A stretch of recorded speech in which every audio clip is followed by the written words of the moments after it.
O Inconfidências de hoje recebe Bruno Falsi, presidente da Câmara dos Dirigentes Lojistas de Belo Horizonte. Mineiro de Belo Horizonte, Bruno Falsi é empresário e engenheiro. Desde cedo teve contato com o mundo do comércio na Casa Falsi, empreendimento familiar na área de materiais de construção com mais de 100 anos de atuação. É presidente da CDL BH pela segunda vez.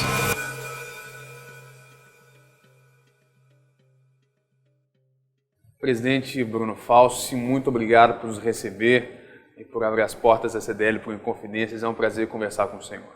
Prazer é nosso e, como sempre, a CDL BH está de portas abertas para as informações. Muito obrigado.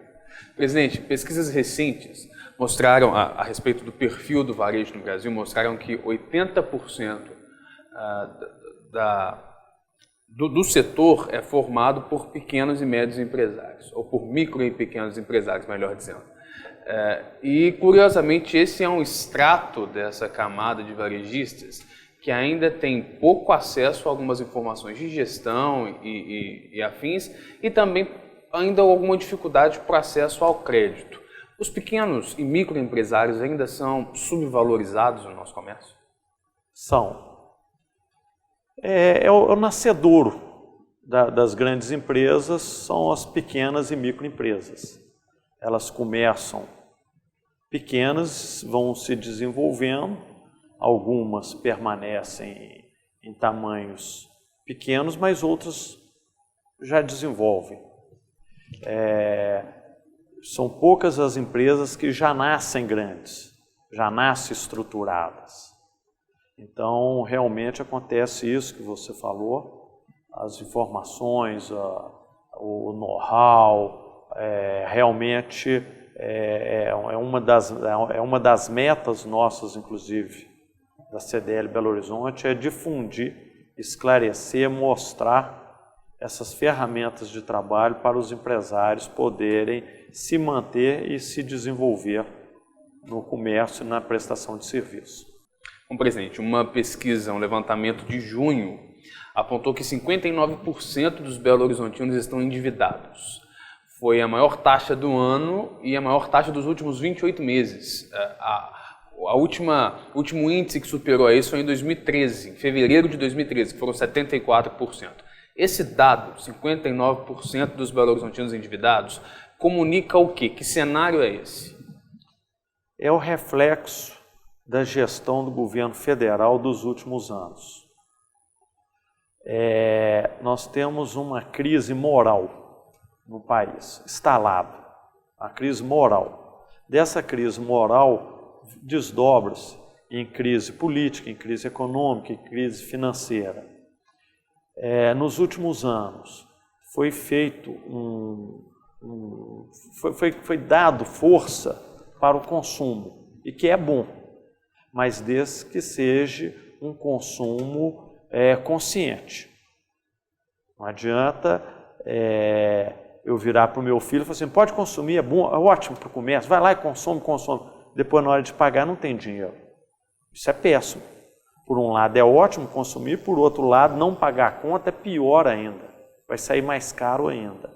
Então, nessa gestão dos últimos anos, que levou a um consumo maior, mas sem estar alicerçado em dados, em bases sólidas, está levando à inadimplência.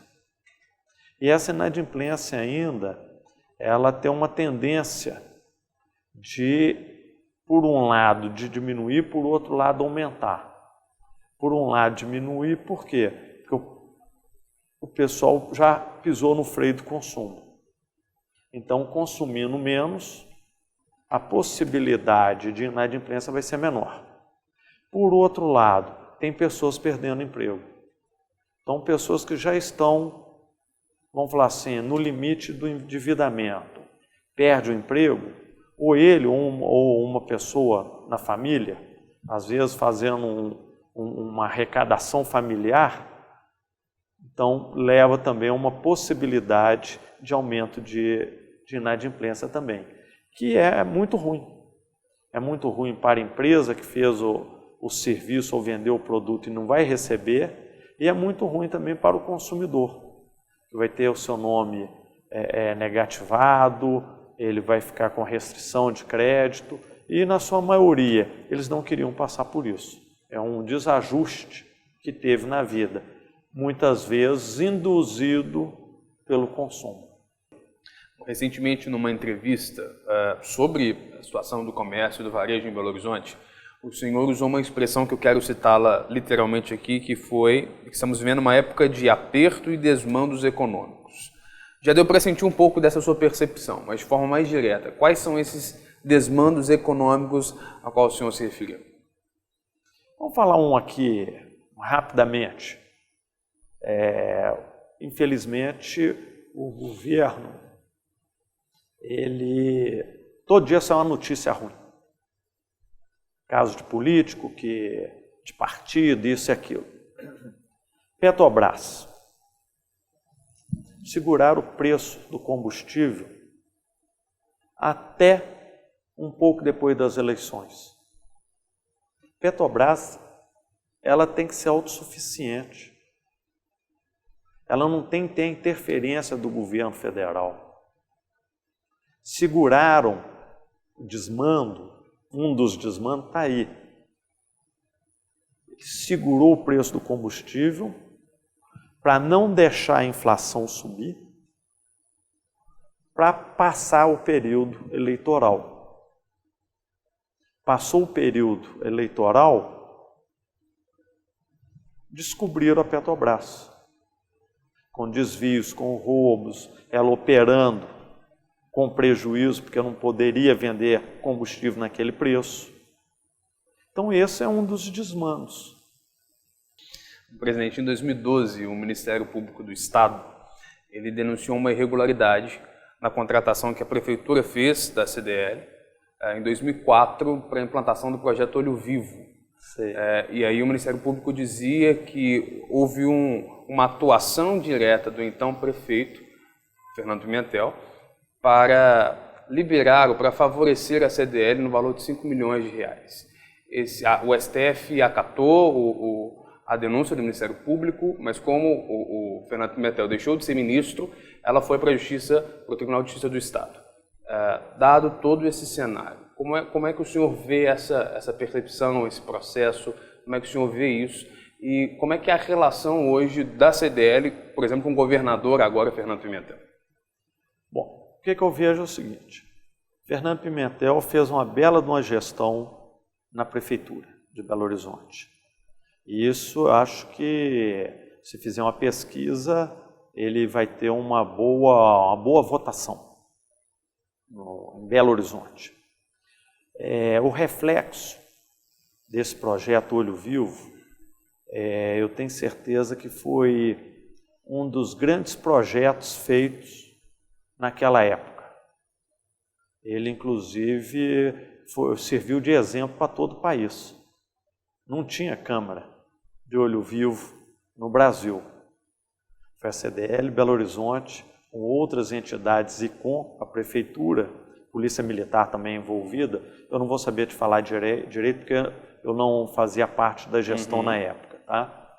Mas foi tudo isso que foi feito e o exemplo está aí. Eu não tenho os números, mas acho que foi uma redução de algo em torno de 60% da criminalidade. Foi uma taxa assim, altíssima que teve de redução. Quanto àquilo que eu falei também anteriormente, a gente tem que ter responsabilidade de levantar os fatos, né? E tem fatos que procedem, tem fatos que não procedem. E tem fatos que é difícil de comprovação, por um motivo ou por outro, e tem que ir para a área jurídica. Esse caso que envolve aí a Prefeitura com a CDL, tiveram várias conversas daqui e dali e foi parar na Justiça. E já que nas conversas não chegaram a um denominador comum, tem de ir para onde tem que ir, né? Que é a Justiça. E a gente espera que a Justiça defina da melhor forma possível o que foi que houve. E com certeza, o que eu sei é que a CDL sempre se pautou pela ética, pela responsabilidade e com certeza, nesse caso também, é mais um caso que ela pautou com ética. Agora, pode ter uma fofoca, pode ter um problema, tá? Mas é a justiça que vai ter que definir, tá sob júdice. Isso de alguma maneira estremeceu a relação com o governo? Não. Acho que, como não tem, pelo menos eu desconheço, qualquer um favorecimento, nós fizemos um negócio que deu algum ruído. Tá? Mas não teve má intenção de nenhuma das partes. Se tivesse tido uma má intenção, ou da CDL, ou do governo, ou qualquer um outro, aí sim arranha. Né? Porque, você está me colocando no holofote, sendo que eu não tenho culpa. Mas não tem isso. Tá? Então, a relação com ele é uma relação boa. Ultimamente a gente não tem até tentado uma agenda com ele, mas está um pouco difícil. Ele está meio, acho que, sobrecarregado aí com início de governo, essas coisas, de repente até a parte econômica, né? E tem de correr atrás para acertar esses números, né?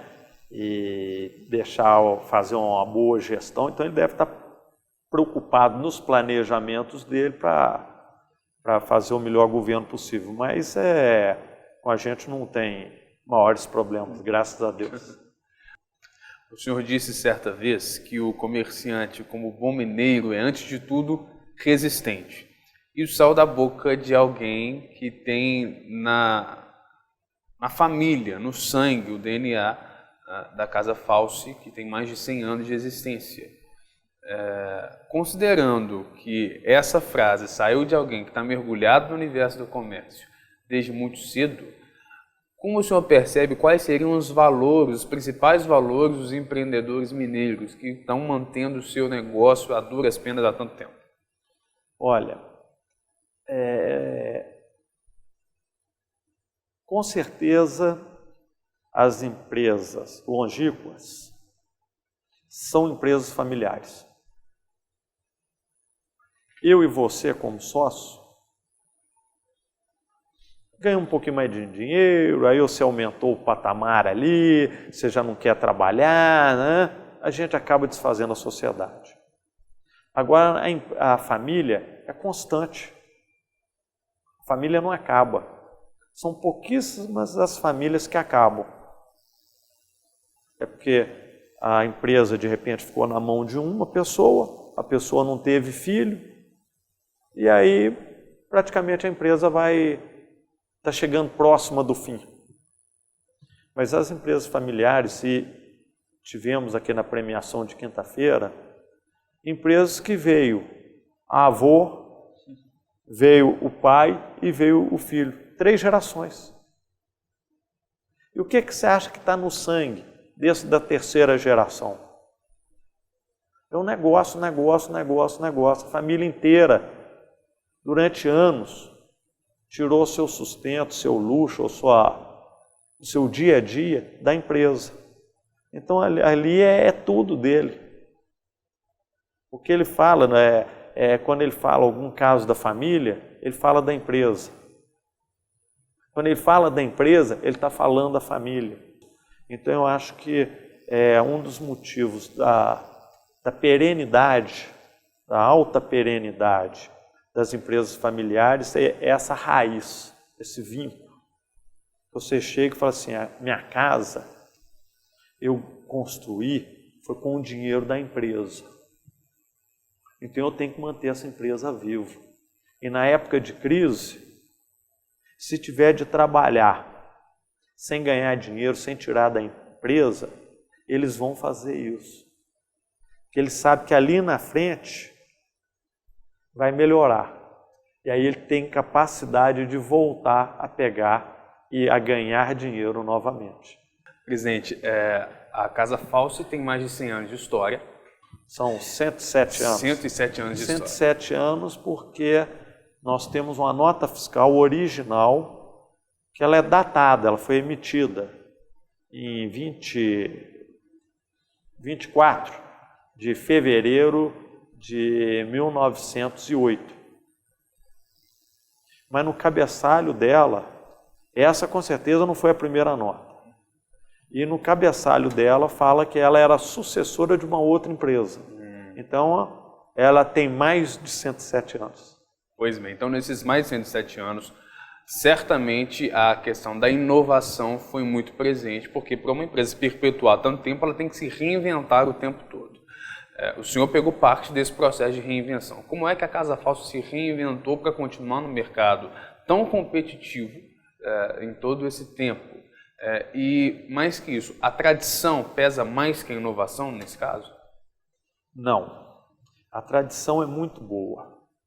Em condições de igualdade, vou chamar assim, a tradição tem um peso muito grande. Tem pessoas que vão na Casa Fausto e falam, eu só compro aqui. Só compro aqui porque meu avô comprava, meu pai comprava, vocês deram um crédito para a gente numa época que a gente estava com dificuldade. Então, nós somos o que somos hoje porque vocês acreditaram na gente. Então, tem N casos, tá? Mas eu acho que a competitividade hoje, ela é muito forte. Ela é muito forte. Com certeza que tem pessoas que vão lá e falam, não, eu compro aqui porque eu sei que o quilo seu tem 1000 gramas. O metro tem 100 centímetros. E às vezes não é o que acontece em algumas empresas. Pode ser que não aconteça, sabe? Então eles têm essa segurança, sabe? Então isso também é o peso da tradição. Agora, hoje a gente vê no supermercado aquelas marcas, que eram as marcas que a gente comprava, ou de arroz, ou de feijão, ou de azeite, ou de óleo. Você troca a marca.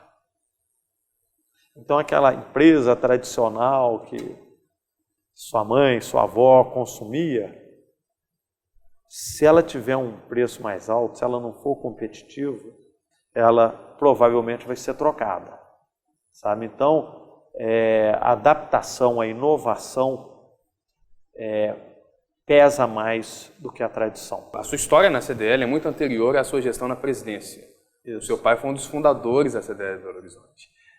Como é essa sua trajetória, essa sua história? O que a CDL significa para o Bruno Falsi, o sujeito Bruno Falsi? Obrigado pela oportunidade. Eu nunca quis me envolver em entidade de classe. Nunca. Eu sei o tanto que meu pai ganhou com isso, de amizade, de relacionamento, mas eu sei o tanto que ele perdeu de dinheiro com associações. Não estou falando de CDL ou de uma forma geral.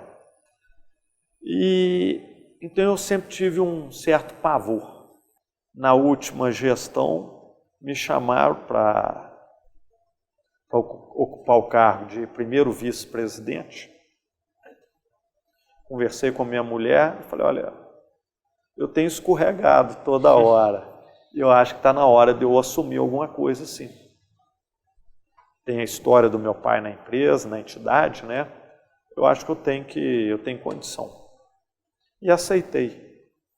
Mas logo depois teve algumas mexidas, teve algumas alternativas, e aí eles pediram para eu não sair como primeiro vice, mas sim como presidente.